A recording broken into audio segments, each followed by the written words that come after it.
Jom saya ajarkan 3 perkara tuan-tuan dan puan yang akan mampu mengubah kehidupan kita.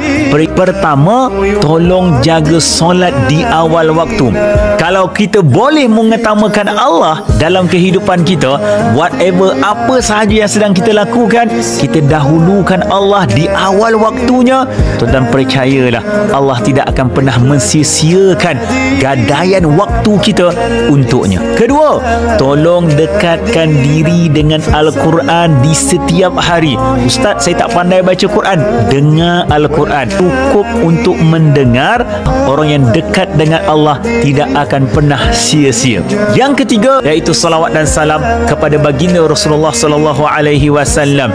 Allahumma salli ala Muhammad wa ala ali Muhammad. Dengan satu salawat, Allah hapuskan 10 dosa kita. Dengan satu salawat, Allah naikkan 10 darjat kita. Hanya dengan satu salawat, Allah datangkan 10 kebaikan dan rezeki kepada kita.